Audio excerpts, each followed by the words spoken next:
ETF and index fund ఏంటి sir రెండింటి మధ్య ఉన్న డిఫరెన్స్? ఇండెక్సెస్ ఏం చేస్తారంటే ఇండెక్స్ మేనేజ్ చేసే కంపెనీస్ ఇప్పుడు నాకు ఈటీఎఫ్స్ ఏంటంటే కనుక ఇవి స్టాక్ ఎక్స్చేంజ్లో లైవ్లో ట్రేడ్ అవుతూ ఉంటాయి. ఇప్పుడు మనకి మార్కెట్ మామూలుగా పొద్దున పెరిగింది. ఈటీఎఫ్స్ అనేది కూడా వస్తుందా పోతుందా అనే ఒక డేరింగ్ గేమ్ లా ఉంటుంది. యా, రెండిట్లో మీరు చూసుకుంటే కనుక ఆల్మోస్ట్ రెండు సేమ్ రిటర్న్ ఇస్తాయి. Hi guys, welcome to wealth vegan.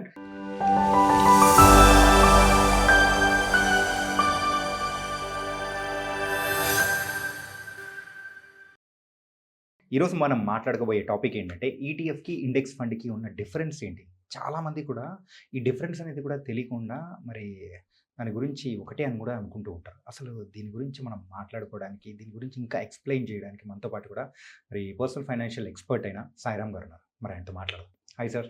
Hi Chanakya గారు. Sir, ETF and index fund, so రెండు కూడా చాలామంది కన్ఫ్యూజ్ అయిపోతూ ఉంటారు. ఏంటి సార్ రెండింటి మధ్య ఉన్న డిఫరెన్స్? సో స్టాక్ మార్కెట్లో బిగినర్స్కి ఏంటంటే ఇది చాలా కామన్ క్వశ్చన్. ఈటీఎఫ్లో పెట్టాలా, ఇండెక్స్ ఫండ్లో పెట్టాలా, పెడితే ఏది ఎక్కువ వస్తుంది?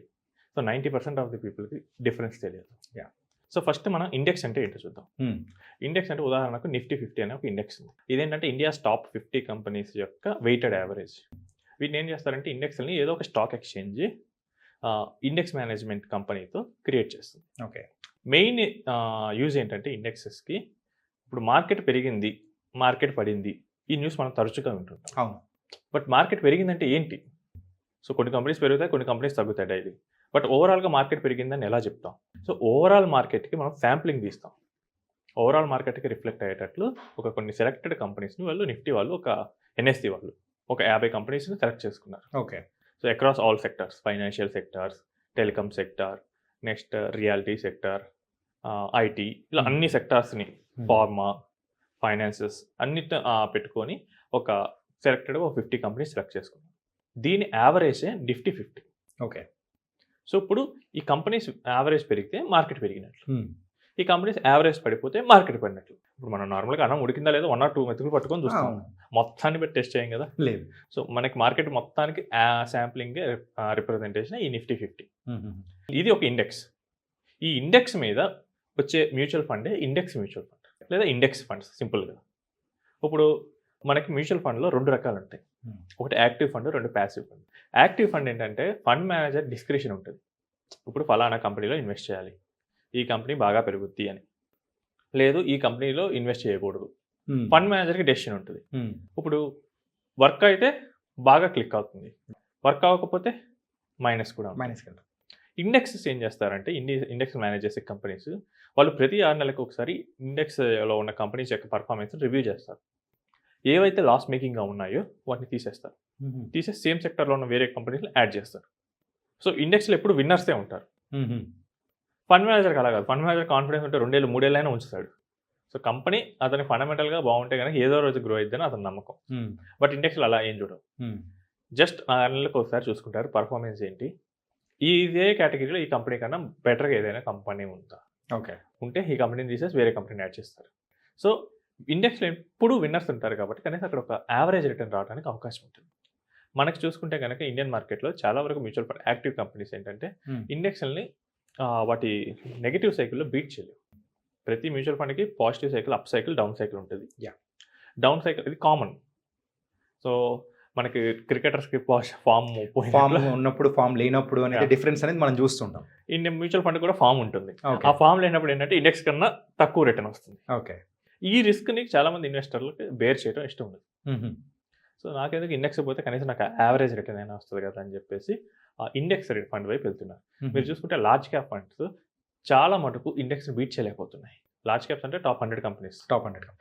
ఇండెక్స్ లేదా సెన్సెక్స్ అంటే 30 కంపెనీస్ యావరేజ్. అది బిఎస్సి హ్యాండిల్ చేస్తుంది, బాంబే స్టాక్ ఎక్స్చేంజ్. ఆ 30 కంపెనీస్ యావరేజ్ని చాలా మ్యూచువల్ ఫండ్ కంపెనీస్ ఈవెన్ వాళ్ళు 50-70 స్టాక్స్ మెయింటైన్ చేస్తారు, వాళ్ళు బీట్ చేయలేకపోతున్నారు. సో ఈ రిస్క్ ఉంటుంది కాబట్టి చాలామంది ఏంటంటే ఈ ఇండెక్సెస్ వైపు ఇన్వెస్ట్ చేద్దాం అనుకుంటారు. సో దట్ వాళ్ళకి ఏంటంటే మార్కెట్ యొక్క యావరేజ్ రిటర్న్ వాళ్ళకి వస్తుంది. అండ్ ఇందులో ఫండ్ మేనేజర్ చేసేది ఏమి ఉండదు. ఆ ఇండెక్స్లో 6 నెలలకు ఒకసారి వాళ్ళు వెయిట్ చేస్తారు, ఆ వెయిట్ తగ్గట్టు వీళ్ళు పెట్టేయటమే. ఇది చాలా ఈజీ జాబ్. ఓకే. ఇప్పుడు ఈటీఎఫ్ అంటే ఏంటో చూద్దాం. ఇప్పుడు ఇండెక్స్లో మనం బై చేయాలంటే కనుక మ్యూచువల్ ఫండ్ రూట్ కాబట్టి ఈ రోజు బై చేస్తే at the end of the day మాత్రం నాకు వస్తుంది. అంటే ఈరోజు ఎండ్కి మార్కెట్ ఏమైంది, Yeah. దాన్ని బట్టి నాకు ఇస్తారు Hmm. యూనిట్ ప్రైస్ అనేది. ఇప్పుడు నాకు ఈటీఎఫ్స్ ఏంటంటే కనుక ఎక్స్చేంజ్ ట్రేడెడ్ ఫండ్స్. Hmm. ఇవి స్టాక్ ఎక్స్చేంజ్లో లైవ్లో ట్రేడ్ అవుతూ ఉంటాయి. ఇప్పుడు మనకి మార్కెట్ మామూలుగా పొద్దున పెరిగింది, Hmm. సో నేను పెరక ముందు ఎంటర్ అయ్యాను, బాగా పెరిగిన తర్వాత మధ్యాహ్నానికి ఎగ్జిట్ అవుతాం అనుకుంటే ఇండెక్స్ ఫండ్లో కుదరదు. ఆహా. ఇండెక్స్ ఫండ్స్ అంటే at the end of the day మొత్తం End of the అయిపోయిన day, తర్వాత మొత్తం ఆ అయిన రోజు తర్వాత. ప్రైస్కి మనకి ఇస్తారు. ఆ. ఈటీఎఫ్స్ లైవ్లో ట్రేడింగ్ జరుగుతుంది. ఓకే, ఇమీడియట్గా అంటే అమ్ముకోవచ్చు, కొనుక్కోవచ్చు. ఇమీడియట్. ఇప్పుడు నాకు పొద్దున్నే ఒక న్యూస్ వచ్చింది, పాజిటివ్ న్యూస్ కనిపిస్తుంది. ఓకే, వార్ డీల్ కుదిరింది అనిపించింది. రైట్. వెంటనే నేను ఈటీఎఫ్లో ఎంటర్ అయిపోవచ్చు. ఆ న్యూస్ రాగానే మనకి మార్కెట్ పెరుగుద్ది. ఆ పాజిటివ్ నేను వెనక్కి తీసేసుకోవచ్చు పెరిగిన Okay, తర్వాత. This is possible in ETFs, okay. Which is not possible in indexes. ఈటీఎఫ్లో ఏంటంటే లైవ్లో ట్రేడింగ్ అనేది జరుగుతుంటుంది. మనం లైవ్లో మార్కెట్లో ఎంటర్ అవ్వచ్చు, మనకి నచ్చిన ప్రైస్లో ఎంటర్ అవ్వచ్చు. సో దీనికి ఈటీఎఫ్లో ఇన్వెస్ట్ చేయాలంటే మనకి డీమ్యాట్ అకౌంట్ అనేది మ్యాండేటరీ. ఓకే. మామూలుగా ఇండెక్స్ ఫండ్లో ఇన్వెస్ట్ చేయడానికి demat account is optional, mandatory. So ఇప్పుడు మనం ఈటీఎఫ్స్ దేనికోసం చేస్తుంటారంటే మెయిన్గా మార్కెట్ మీద మంచి పట్టున్న వాళ్ళు, ఆ ప్రైస్ డిస్కవరీ వాళ్ళు ఐడెంటిఫై చేయగలిగిన వాళ్ళు, Yeah. వీళ్ళు ఇన్వెస్ట్ చేస్తూ ఉంటారు. అండ్ జనరల్గా ప్రతి ఇండెక్స్ ఫండ్ దాని కరస్పాండింగ్ ఈటీఎఫ్లో ఇన్వెస్ట్ చేస్తుంది. ఇప్పుడు ఉదాహరణకి ఏబీసీ మ్యూచువల్ ఫండ్లో నిఫ్టీ 50 ఇండెక్స్, ఓకే. వాళ్ళకి కరస్పాండింగ్గా ఏబీసీ నిఫ్టీ 50 ఈటీఎఫ్ ఉంటుంది. ఆ ఈటీఎఫ్లోని ఇండెక్స్ ఫండ్ అనేది ఇన్వెస్ట్ చేస్తారు. సో వాళ్ళు ఏంటంటే లాంగ్ టర్మ్ ఇన్వెస్ట్మెంట్ ఓరియంటెడ్గా ఉండేవాళ్ళు ఇండెక్స్ ఫండ్ చూస్ చేసుకుంటారు. రైట్. ట్రేడింగ్ మైండ్ సెట్ ఉన్న వాళ్ళు, షార్ట్ టర్మ్ గెయిన్కి ఉండేవాళ్ళు, వీళ్ళు మెయిన్గా ఈటీఎఫ్స్ సెలెక్ట్ చేసుకున్నారు. బట్ ఈటీఎఫ్ కూడా మనం లాంగ్ టర్మ్ పెట్టుకోవచ్చు, కానీ మనకున్న మైండ్ సెట్ ఏంటంటే ఆ ప్రైస్ ఫ్లక్చుయేషన్ మనకు కనిపిస్తుంది. Yeah. ఇప్పుడు నేను 10 లక్షలు పెట్టాను, నాకు కొంచెం ప్రైస్ ఫ్లక్చుయేషన్లో ఒక 20,000 30,000 ప్రాఫిట్ కనిపించింది, ఇమీడియట్గా తీసేస్తాం. ఆ టెండెన్సీ ఉంటుంది. యా. ఇండెక్స్లో అంత కిక్ ఉండదు, ఓకే. ఎందుకంటే ఇది at the end of the day మధ్యలో ఏం కదలదు, అది ఒక బోరింగ్ గేమ్ లాగా ఉంటుంది. సో నేను అబ్జర్వ్ చేసింది ఏంటంటే కనుక ఇన్వెస్టర్లు ఎక్కువగా ఇన్వెస్ట్ చేయాలని మైండ్ సెట్ ఉన్న వాళ్ళందరూ ఇండెక్సెస్ వైపు వెళ్తున్నారు. ఓకే. బట్ ట్రేడింగ్ మెంటాలిటీ ఉన్న వాళ్ళు ఈటీఎఫ్స్ వైపు వెళ్తున్నారు. బట్ మనం ప్యూర్ ఫైనాన్షియల్ లాంగ్వేజ్లో కనుక చూసుకుంటే కనుక through ETFs long term investment అనేది మనం చేయొచ్చు. కాకపోతే it requires a lot of commitment. ఎమోషనల్గా మనం ఎటువంటి బయాసెస్కి ఉండకూడదు. ఎందుకంటే మనకి అక్కడ రెడ్ కనిపించినా గ్రీన్ కనిపించినా మన చేయి జస్ట్ అక్కడ కొట్టేయాలనిపిస్తుంది. దాన్ని మనం కంట్రోల్ చేసుకుంటే కనుక ఈటీఎఫ్లో we can get a good long term return. సింపుల్గా చెప్పాలంటే ఈటీఎఫ్స్ అనేది కూడా వస్తుందా పోతుందా అనే ఒక డేరింగ్ గేమ్ లా ఉంటుంది. Yeah. కానీ కమింగ్ టు దిస్ ఇట్లేం లేదు, సేఫ్ ఆన్ అండ్ యావరేజ్ ఇంత వచ్చినా పర్లేదు, ఒక లాంగ్ టర్మ్ గోల్ టైప్లో పెట్టుకుంటారు. రెండిట్లో మీరు చూసుకుంటే కనుక ఆల్మోస్ట్ రెండు సేమ్ రిటర్న్ ఇస్తాయి. ఒకవేళ ఈటీఎఫ్ మీద ఇండెక్స్ ఫండ్కి మేనేజ్మెంట్ ఫీ అనేది ఉంటుంది, ఓకే. 0.5% 1% ఎక్స్ట్రా మేనేజ్మెంట్ ఫీ ఉంటుంది.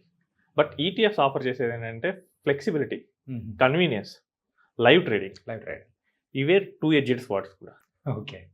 సో అది ఒక సైడ్ ఏంటంటే పాజిటివ్గా ఉండే వాళ్ళకి పాజిటివ్గా ఉంటుంది. బట్ రెండో సైడ్ ఏంటంటే మనం తెలుగు స్టేట్స్, మనకి మెయిన్గా మన తెలుగు స్టేట్స్ చూసుకుంటే ఇప్పటి వరకు ఇలాంటి ప్రొడక్ట్స్ చూడలేదు కాబట్టి వీళ్ళు ఏంటంటే తొందరగా ఆ బయాస్కి లోబడిపోతారు. అయ్యో మార్కెట్ పడిపోతుంది. మీరు చూస్తే గంటకి ఈటీఎఫ్లో ట్రేడ్ చేసే వాళ్ళు ఉంటారు. అండ్ ఈటీఎఫ్ని మనం మార్జిన్గా పెట్టుకొని ట్రేడింగ్ కూడా చేయొచ్చు. ఇప్పుడు నా దగ్గర ఈటీఎఫ్ ఉంది, దాన్ని నేను మార్జిన్గా కొలెటరల్గా ఇస్తాను బ్రోకర్కి. నా బ్రోకర్ ఏంటంటే ఒక 50% 60% అమౌంట్ ఇవ్వచ్చు. నా దగ్గర ఒక 5 లక్షలు ఉంటే కనుక బ్రోకర్ దానికి ఒక 5 లక్షలు ఎక్స్ట్రా ఇవ్వచ్చు. సో వాడు ఏం చేస్తాడంటే నీట్గా మనకి మెసేజ్ పంపిస్తూ ఉంటాడు. వాడికి ఏంటి ఇంట్రెస్ట్ వస్తుంది, మనకేంటంటే అవసరం ఉన్నా లేకపోతే తీసుకో అని చెప్పి మెసేజ్లు కూడా పంపిస్తారు కొంతమంది. సో ఈ టెండెన్సీ ఎక్కువ ఉంటుంది. మ్యూచువల్ ఫండ్లో అదే ఏమి ఉండదు. Mutual fund are strictly monitor by SEBI కాబట్టి ఇక్కడ మీరు చేయండి అని ఎవడో అడగడు. ఓకే. అండ్ ఇక్కడ ఏంటంటే మనకి లైవ్లో ప్రైజెస్ కనిపిస్తాయి కాబట్టి ఒకవేళ డౌన్ అయింది అనుకోండి, నా దగ్గర డబ్బులు లేవు, వాడు మెసేజ్ పెట్టాడు, నీకు నేను మార్జిన్ ట్రేడింగ్ ఇస్తాను, విత్ ఇన్ హాఫ్ అన్ అవర్లో నీకు ఫండ్స్ ఇస్తాను, మార్కెట్ పడింది కాబట్టి నువ్వు ఇన్వెస్ట్ చేసుకో, మార్కెట్ పెరిగిన తర్వాత అట్లాగా నువ్వు నీ ఎక్స్ట్రా అమ్మేసి నా ఇంట్రెస్ట్ నాకు పే చేయి. సో చాలా కన్వీనియంట్. మార్కెట్ పడింది ఖచ్చితంగా పెరుగుద్ది, నేను తక్కువలో కొంటాను, వాడికి పే చేసేది ఎంత ఒక 10% 12% పర్ ఇయర్, అంటే మంత్లీ హార్డ్లీ 1%. ఈరోజు నాకు మార్కెట్ 4-5% పడింది, సో నాకు ఎక్స్ట్రా ఇంకా 3-4% గెయిన్ ఉంటుంది. సో అని చెప్పి దిగుతారు. బట్ ఇదే చాలా మందికి వెల్త్ డిస్ట్రాయ్ చేసి ద మూమెంట్ మీరు ఈ జోన్లోకి వెళ్ళిపోయారో ఇది జూదం లాంటిదే. అందుకేనా ఈ స్టాక్ మార్కెట్ అనేటప్పటికీ జూదంతో సమానం అని చెప్పేసి ఎక్కువ పోగొట్టుకునేది కూడా ఈ సెక్టర్లోనే ఉన్నట్టు. ఎక్కువ పోగొట్టుకునే వాళ్ళు చేస్తే ఇంకా దీనికన్నా రిస్కీ గేమ్ ఆడతారు. వాళ్ళకి ఇది కూడా కిక్ ఇవ్వదు. ఇప్పుడు ఏమవుతుందంటే వాళ్ళకి బెట్ వేస్తారు, ఓకే నెక్స్ట్ డే ఏమవుద్ది మార్కెట్, నెక్స్ట్ అవర్ ఏమవుద్ది మార్కెట్, నెక్స్ట్ వీక్ ఏమైద్ది, పెరుగుద్దా పడిద్దా, దాని మీద బెట్టింగ్ వేసుకుంటారు. ఎట్లాగో మనకి బ్రోకర్ మనకి ఎట్లాగో లోన్ ఇస్తాడు కదా, దాన్ని తీసుకొని ఇంకొక 5 times 10 times ఎక్స్పోజర్ తీసుకుంటారు. ఓకే. అంటే ఇప్పుడు నా దగ్గర ఒక 1,00,000 ఉంటే కనుక నా 1,00,000 కొలాటరల్గా పెట్టుకొని బ్రోకర్ ఒక 5,00,000 ఇస్తాడు. నేను 6 లక్షలతో గేమ్ ఆడతా. వస్తే 6 రెట్లు ప్రాఫిట్ వస్తుంది. యా, బట్ దాని అదర్ సైడ్ పోతే మొత్తం పోతుంది. అంటే మనకు ఆపోజిట్ ఉండే ప్లేయర్ చూసుకోవాలి. యా. ఇప్పుడు నేను క్రికెట్లో బ్యాటింగ్ చేయాలనుకుంటున్నాను, నాకు బౌలర్ ఎవడో తెలియదు, తెలియకుండా నేను దిగాను, ఎదురుగా జస్ప్రీత్ బుమ్రా ఉంటే నేను లోకల్ లెవెల్లో నేను ఎంత పెద్ద టాలెంట్ ఉన్నా కానీ బట్ ఇంటర్నేషనల్ Yeah. ప్లేయర్ ముందు మనం ఖచ్చితంగా పడిపోతాం. అక్కడ మనకు ఆపోజిట్లో పెద్ద పెద్ద కంపెనీస్ ఉంటాయి, LIC, foreign institutions, mutual fund companies. వాళ్ళకి డేటా మొత్తం అనలైజ్ చేసుకుంటారు. ఓకే, రిటైలర్స్ అందరూ ఈ ప్రైస్ దగ్గరగా వచ్చారు, ఈ ప్రైస్ని రివర్స్ చేయాలంటే కనుక ఒక 1000 కోట్లు పెడితే సరిపోయింది, ఓకే. పెట్టేస్తారు, వాళ్ళకి ఏం ప్రాబ్లం లేదు. మనకు అది తెలియదు, ఇరుక్కుపోతాం, ఓకే. లాస్ అయిపోతాం. స్టాక్ మార్కెట్లో ఎక్కువ లాస్ అయ్యేది ఇలానే. Okay, nice sir. ఏంటంటే ఈటీఎఫ్స్కి ఇండెక్స్ ఫండ్స్కి డిఫరెన్స్ ఏంటి అనేది కూడా చాలా చక్కగా చెప్పారు. Thank you so much sir.